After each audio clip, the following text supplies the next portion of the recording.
बहुत मेहनत लगी है, दिल से बता रहा हूँ, बहुत मेहनत लगी है। और इसके बाद ना आपको बहुत अच्छी तरह एक चैप्टर कंठस्थ हो जाएगा।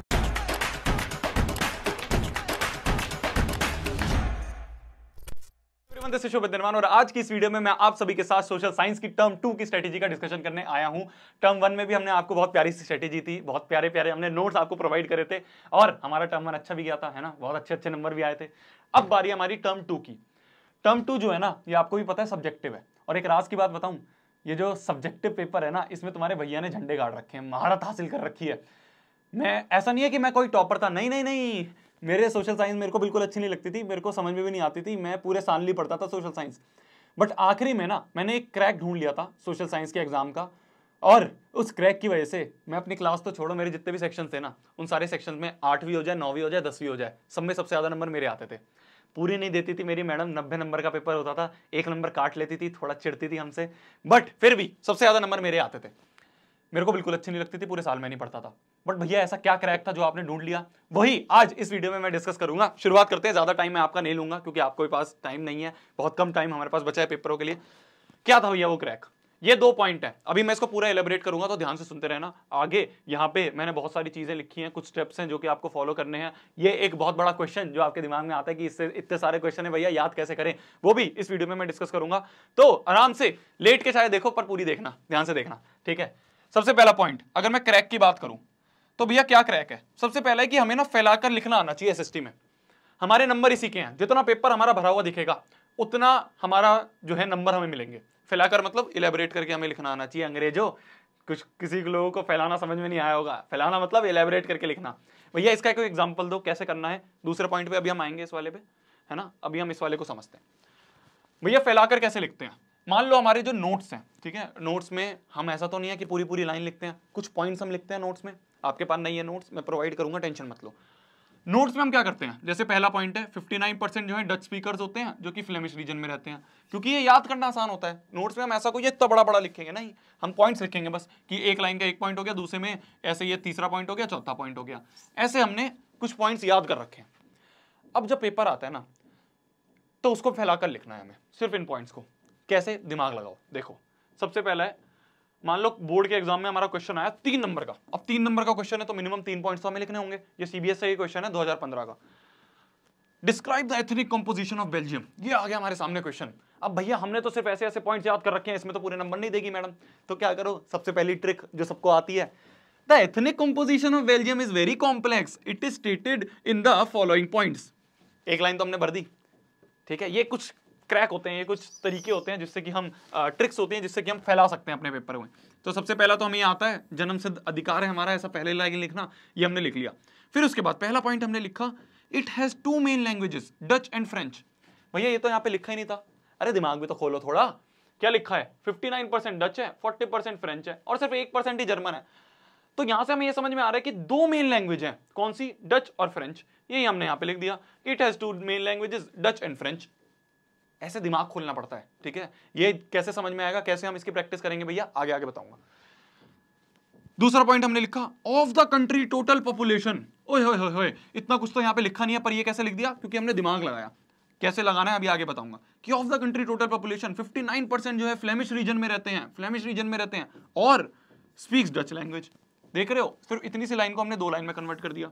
फिर उसके बाद another 40% people live in Wallonia region and speaks French. यही वाली लाइन को हमने यहाँ पे तीसरे पॉइंट पे लिख दिया। फिर अगली लाइन है 1% जर्मन स्पीकर, रिमेनिंग जो 1% है जी वो क्या कहते हैं, जर्मन स्पीक करते हैं, ये भी हमने यहाँ पे लिख दिया। फिर उसके बाद आता है तुम्हारा last point, but in Brussels, जो कि 80% फ्रेंच स्पीकर है। और यहाँ पे पर यहाँ पे आई बात, कैपिटल सिटी जो है ब्रुसेल्स की, ये तो हमें पता होगा, इसमें 80% जो है फ्रेंच लिखते हैं, फ्रेंच स्पीक करते हैं, और जो 20% है वो आपके डच लिखते हैं, डच स्पीक करते हैं। तो समझ में आ रहा है फैला के कैसे लिखते हैं? इसकी प्रैक्टिस कैसे करनी है वो भी बताऊंगा। मैं तुम्हें सिर्फ आइडिया दे रहा था, आपका मन है इसका स्क्रीनशॉट लेने का, बिल्कुल स्क्रीनशॉट ले लो, मैं साइड में हो जाता हूं। ऐसे करके हमें फैला के लिखना है। ये सबसे पहली चीज है जो सब्जेक्टिव में हमें आनी चाहिए, और ये मैंने बहुत प्रैक्टिस करी थी। कैसे करनी है बताऊंगा। ये हो गया पहला पॉइंट, ये पहला क्रैक का पॉइंट हो गया। दूसरा पॉइंट, अब भैया फैला के तो लिख दिया, पर ये भी तो पता होना चाहिए क्या लिखना है, कहां से पढ़ें, कौन कौन सी स्ट्रेटेजी हम फॉलो करें। तो 2 चीजें हैं, सबसे पहला हमें प्रॉपर स्ट्रेटेजी आनी चाहिए, पता होनी चाहिए क्या स्ट्रेटेजी फॉलो करनी है। दूसरा, हमें यह पता होना चाहिए कि हमें 100 बुक नहीं उठानी, हमें मिनिमम मटेरियल चाहिए, बट वो मिनिमम जो है वो परफेक्ट होना चाहिए। तो भैया ये कैसे मिलेगा और इसके लिए क्या स्ट्रेटेजी हमें फॉलो करनी है? अरे यार ये मिटाना नहीं था। ये कैसे मिलेगा और इसके लिए क्या स्ट्रेटेजी फॉलो करनी है, अब उस पर आते हैं हम। ठीक है, आज थोड़ी जल्दी जल्दी मैं वीडियो बना रहा हूं क्योंकि मेरे को पता है आपके पास टाइम बहुत कम है। 3 सिंपल स्टेप्स है, ठीक है, ये मैंने बहुत बार डिस्कस भी कर रखे हैं, तो जल्दी जल्दी से बताऊंगा। सबसे पहले एक चैप्टर उठा लिया, ठीक है भाई, मान लो हमने ज्योग्राफी का चैप्टर उठा लिया है ना, या फिर इकोनॉमिक्स का चैप्टर उठा लिया हमने, लाइफलाइंस उठा लिया, या फिर मैन्युफैक्चरिंग इंडस्ट्रीज, कोई भी एक उठा लिया। अब बात आती है उस चैप्टर को उठा लिया हमने, मैन्युफैक्चरिंग इंडस्ट्रीज उठा ली, ठीक है। सबसे पहला काम क्या होगा, उस चैप्टर का ओवरव्यू हमें होना चाहिए। ओवरव्यू मतलब ऐसा नहीं कि उसको याद करना है, नहीं, हमें यह पता होना चाहिए कि इस चैप्टर में क्या क्या चीजें हैं। तो इसके 2 ऑप्शन है, या तो आप बैठ के पूरी एनसीईआरटी रीड करो, जो कि इस समय आपके पास टाइम नहीं होगा, तो इसमें हम क्या करेंगे, हम एनसीईआरटी नहीं रीड करेंगे, हम जो स्मार्ट थोड़ा सा तरीका यूज करेंगे वो होगा फ्लो चार्ट और जो बुकलेट के क्वेश्चंस हैं वो। अब भैया ये क्या 2 बला हैं, ये भी तो बताओ। सबसे पहली चीज फ्लो चार्ट, कैसे, जो आपको मैंने नोट्स प्रोवाइड कर रखे हैं, इस वीडियो के डिस्क्रिप्शन में आपको नोट्स भी दिख जाएंगे, तो इसलिए उसकी टेंशन मत लेना, ये आपके नोट्स हैं। इन नोट्स में सबसे पहला जो होता है ना, वो एक फ्लो चार्ट होता है। तो आपका काम क्या होगा कि सबसे पहले मैन्युफैक्चरिंग इंडस्ट्रीज उठाई, मैन्युफैक्चरिंग इंडस्ट्रीज उठाते ही सबसे पहले इस फ्लो चार्ट को ध्यान से ऑब्जर्व करो, आधा चैप्टर यहीं से समझ में आ जाएगा। तो हमने मैन्युफैक्चरिंग इंडस्ट्रीज उठाई, मैन्युफैक्चरिंग, अच्छा सबसे इसमें मैन्युफैक्चरिंग इंडस्ट्रीज में सबसे पहला टॉपिक होता है मैन्युफैक्चरिंग, ठीक है। मैन्युफैक्चरिंग में क्या क्या आएगा कि एग्रीकल्चर इंडस्ट्रीज कैसे लिंक्ड है, factors of industrial location, agglomeration economies, ये चीजें होंगी, ठीक है जी, बिल्कुल समझ में आ गया। फिर इंडस्ट्रीज का क्लासिफिकेशन हुआ है इस चैप्टर में। फिर उसके बाद चैप्टर में बात करी गई है एग्रो बेस्ड इंडस्ट्रीज की, फिर उसके बाद मिनरल बेस्ड इंडस्ट्रीज की, फिर इंडस्ट्रियल पॉल्यूशन की बात करी गई है। बस यही सारी चीजें, इसको फैला फैला के लिख रखा है चैप्टर में। तो हमें क्या हो गया, एक चैप्टर का ओवरव्यू हो गया, ठीक है, इतनी बात समझ में आ गई। फिर उसके बाद जो बुकलेट के क्वेश्चंस हैं, जो मैंने यहाँ पे दूसरा पॉइंट लिखा है, वो अभी मैं आपको आगे बताऊंगा। फ्लो चार्ट से आपको ओवरव्यू हो गया, इतनी बात तो क्लियर है। तो हमें एनसीईआरटी रीड करने का टाइम नहीं है, हमने नहीं करी। दूसरा काम होगा हमारा नोट्स। नोट्स या तो आपने खुद बना रखे हो, आप कहीं कोचिंग में पढ़ते हो, या फिर आपका कोई जो भी है कहीं से आपको नोट्स मिल गए हो, बहुत अच्छी बात है, वहां से पढ़ो, आपको समझ में आ रहा है। तो नहीं समझ में आ रहा है, लास्ट ईयर भी बच्चों को दिए थे, लाखों बच्चों ने यूज करे थे, आपसे टर्म 1 में भी मैंने बच्चों को दिए थे, बहुत बच्चों ने यूज करे थे, बहुत क्या, कितने 8-10 लाख बच्चों ने उसको डाउनलोड करा था। इस साल भी प्रोवाइड करें, इस बार भी प्रोवाइड करें, आप उसको ले सकते हो, डिस्क्रिप्शन में मैंने दे रखा है। तो आपके पास टाइम नहीं है नोट्स रिवाइज करने का, नोट्स बनाने का, तो आप मेरे नोट्स लो, सारे आपको मिल जाएंगे, बहुत प्यारी लैंग्वेज में लिख रखे हैं, ठीक है, बहुत प्यारी हैंड राइटिंग में हमने यहाँ पे लिख रखा है, ये आप देख सकते हो इधर। तो ये सारी चीजें हैं, ठीक है, इस तरह से मैंने बना रखा है आपको, बहुत प्यारा प्यारा पूरे आईपैड में लिखे हुए, तो आप इसको देख सकते हो। बीच बीच में मैंने यहाँ पे आप ये देख सकते हो कि ये भी बता रखा है कि कौन से ईयर में वो वाला क्वेश्चन या फिर वो वाला टॉपिक आया है। तो ये सब चीजें आपको पूरे नोट्स में मिल जाएंगी, आप जाके डाउनलोड कर सकते हो, फ्री ऑफ कॉस्ट है, सबके लिए है, बहुत प्यार से बनाए हैं, ठीक है, ये बात आपको समझ में आ गई। तो पहला पॉइंट ओवरव्यू ऑफ चैप्टर ले लिया, बिल्कुल ले लिया, नोट्स याद कर लिए, बिल्कुल याद कर लिए। अब तीसरा काम क्या होगा, क्वेश्चंस करने। क्वेश्चंस के लिए सबसे पहला काम क्या होता है भाई, जो एनसीईआरटी में क्वेश्चन दे रखे हैं, तो हमने सबसे पहले इन टेक्स्ट के एक्सरसाइज के क्वेश्चंस कर लिए, इतनी बात समझ में आ गई। दूसरा काम क्या होगा, इतना कर लिए मतलब कि हमें चैप्टर का याद होना शुरू हो गया है। अब याद होना शुरू हो गया है तो क्या करेंगे, पिछले साल जितने क्वेश्चंस आए हैं उस चैप्टर के वो करने हैं। अब भैया पीवाईक्यूज तो हमें ऐसे तो नहीं मिलते चैप्टर वाइज कहीं पे, या तो हमें पैसा खर्च करना पड़ेगा, पैसा तो नहीं मैं खर्च करवाऊंगा आपका, मिनिमम पैसा खर्च करवाऊंगा आपका, ठीक है। तो पीवाईक्यूज आप सभी के लिए मैंने छाट छाट के ना चैप्टर वाइज निकाल दिए। जितनी मेरे पास थे 20 पिछले 10 साल के जितने पेपर थे, उनमें से मैन्युफैक्चरिंग इंडस्ट्रीज के कितने क्वेश्चन आए 10 साल में, सारे उठा के एक बार में डाल दिए। फिर उसके बाद lifelines of Indian national economy के कितने क्वेश्चन आए, सारे पेपर में उठा के एक जगह डाल दिए। इस तरह से आप सभी के लिए 4-5 दिन लग गए मेरे को ये करने में, बट वर्थ इट है आप सभी के लिए। आप जाके डाउनलोड कर सकते हो, नीचे अभी मत भागना, सब चीज़ लिंक आराम से बताऊंगा, ध्यान से सुनते रहो पहले वीडियो।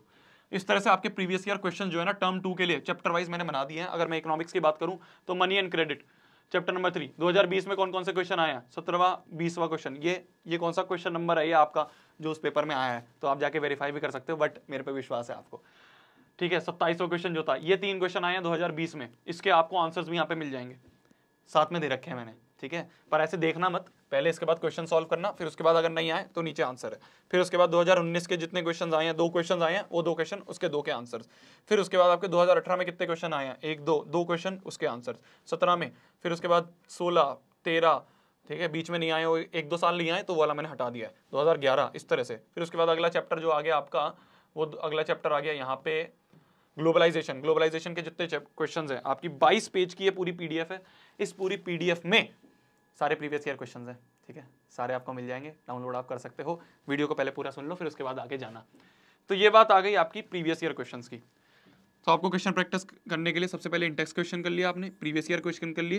फिर उसके बाद तीसरा काम क्या होगा, जब आपके सारे चैप्टर कंप्लीट हो जाएंगे, हो गए होंगे, ठीक है, जिनके नहीं हुए वो जल्दी से कंप्लीट करो इस वाली स्ट्रेटेजी को यूज करके। फिर उसके बाद आपका काम होगा कि जितने हो सके आपके ओसवाल के सैंपल पेपर्स आपने लगा लिए। ठीक है, मार्केट में बहुत सारे सैंपल पेपर हैं, बहुत बार बता रखा है मैंने ये चीज। बेस्ट मेरे को ओसवाल के लगते हैं, टर्म 1 में भी बहुत अच्छे थे, बच्चे मेरे को मिले थे, भैया ने, बच्चों ने कहा था कि भैया आपने जो रिकमेंड करे थे वो काम आए। मेरा इसमें कोई फायदा नहीं है, मेरे को जो बेस्ट लगते हैं, जितनी मार्केट में 10 किताबें सारी ले रखी हैं, ये वाले बेस्ट हैं। आंख बंद करके आप जाके ले सकते हो, आपको बहुत बढ़िया लगेंगे। ठीक है, तो ये हो गई आपकी क्वेश्चन प्रैक्टिस के लिए। इंटेक्स क्वेश्चन हो गए, पीवाईक्यूज हो गए, ओसवाल हो गई। ये 3 चीजें से आपका क्वेश्चन की प्रैक्टिस हो जाएगी। इसके आगे कहीं नहीं जाना, कोई बुक नहीं लेनी, कुछ नहीं करना, सिर्फ एक जगह खर्चा करवाया, क्योंकि ये मैं आपको प्रोवाइड नहीं कर सकता। ठीक है, इसके लिए बहुत बड़ी टीम चाहिए होती है, इसके लिए तो मैं नहीं जा पाऊंगा सैंपल पेपर्स बनाने के लिए। बट हाँ, इनके बेस्ट हैं, ये आप देख सकते हो। ये सब चीजें फ्री में है, यहाँ पे थोड़ा सा पैसा लग सकता है, ज्यादा मैं नहीं होता है। ठीक है, तो ये हो गए आपके 3 स्टेप। सबसे पहला ओवरव्यू ऑफ चैप्टर ले लिया, उसका फ्लो चार्ट पढ़ लिया। दूसरा आपका हो गया कि आपने जो मैंने क्वेश्चन दे रखे हैं वो आपने, जो मैंने नोट्स दे रखे हैं वो आपने याद कर लिए। फिर उसके बाद इंटेक्स क्वेश्चन, पीवाईक्यूज और सैंपल पेपर, ये आपका काम हो गया। बट भैया यहाँ पे एक चीज छूट गई, क्या? एनसीईआरटी भी तो रीड करके जानी होती है। एनसीईआरटी में से बीच में से सवाल आ गए तो क्या करेंगे? इसके लिए भी सरप्राइज है, इसके लिए भी बहुत प्यारी चीज है, जो आपको टर्म 1 में दी थी वैसे ही टर्म 2 के लिए हमने बना दी है। क्या कहते हैं उसे? बुकलेट्स। ठीक है, तो बुकलेट में हमने एनसीईआरटी का सेक्शन दे दिया है। क्या है एनसीईआरटी का सेक्शन? ध्यान से सुनना।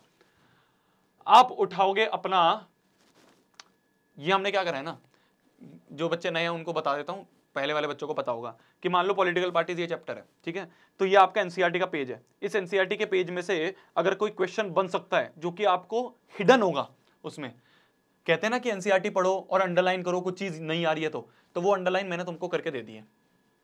ठीक है, मैंने तुमको करके दे दी है, तो तुम्हें अपने आप ज्यादा टाइम नहीं वेस्ट करना है। आप जाओ इस वाली बुकलेट के चैप्टर वाइज, में आपको इसके भी पीडीएफ दे दूंगा लिंक में, तो आप जाओ। ठीक है, आपने क्या करा, ये वाला पेज उठाया, नीचे नहीं देखना, सबसे पहले ये वाला क्वेश्चन पढ़ा, ये क्वेश्चन का आंसर आता है, ठीक है, नहीं आता तो नीचे आंसर है। ठीक है, यहाँ पे भी अंडरलाइन आंसर है, लास्ट में भी आंसर दे रखे हैं, तो आपको ज्यादा टेंशन नहीं लेनी। आपको एनसीईआरटी टाइम है तो पढ़ो, नहीं टाइम है तो जितने क्वेश्चन मैंने हर एक पेज के ऊपर बना रखे हैं, इसे ना एक्टिव रिकॉल कहते हैं, इस मेथड को कभी और समझाऊंगा। बट इसमें ना जो जो बीच बीच में से जो छोटे छोटे क्वेश्चन बन सकते हैं, आपके नोट्स के अलावा कोई और क्वेश्चन बन सकता है जो इसमें हिडन है, तो वो मैंने बना दिया है।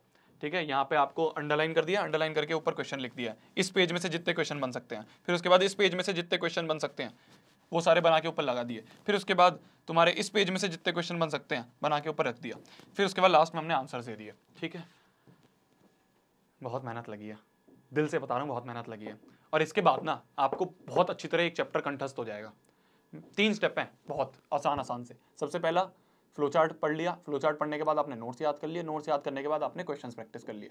फिर उसके बाद जब चैप्टर खत्म हो जाए 5 मिनट लगेंगे, इस वाली पीडीएफ में आना, ऊपर से क्वेश्चंस देखना, याद है ठीक है, नहीं याद है एक बार याद करे, आगे बढ़ा। ये है अपनी स्ट्रेटेजी, बस इसके अलावा कहीं कुछ नहीं जाना, कुछ नहीं पैसे खर्च करने, कुछ नहीं करना। ठीक है, यहां पे बात हुई। अब आखिरी जो इस वीडियो का पॉइंट है कि भैया इतने सारे क्वेश्चन है, इनको याद कैसे करें? देखो, हमें रटना नहीं होता है एसएसटी में। सबसे पहली चीज कान खोल के सुन लो, रटना नहीं होता है। हमें क्या करना है, हमने क्वेश्चन पढ़ा, ठीक है, ध्यान से सुनना बिल्कुल, यही है एक मात्र चीज जो कि बहुत इंपॉर्टेंट, बहुत काम आने वाली है। आपके सामने मान लो आप प्रीवियस ईयर क्वेश्चन की बुकलेट उठाई, या फिर आपने कोई सैंपल पेपर उठाया, या फिर आपने एनसीईआरटी की किताब उठाई, या फिर आपने कहीं से कोई, चलो मेरे मना करने के बाद भी कोई गाइड ले ली और उसका क्वेश्चन उठाया और आपने क्वेश्चन पढ़ा, तो इसका मतलब क्या है? क्या आपको उस क्वेश्चन का आंसर याद करना है? क्या रटना है? नहीं, आपको क्या करना है, आपने क्वेश्चन पढ़ा, क्वेश्चन पढ़ते दिमाग में सोचो कि इसके लिए क्या 4 पॉइंट्स होंगे, कौन कौन से 4 पॉइंट्स हैं जो मैं इसमें लिख सकता हूं। तो एक ये पॉइंट हो गया, एक ये पॉइंट हो गया, एक वर्ड ये हो गया, एक ये वर्ड हो गया, तो ये 4 वर्ड जो है ना वो इस क्वेश्चन में हम यूज कर सकते हैं।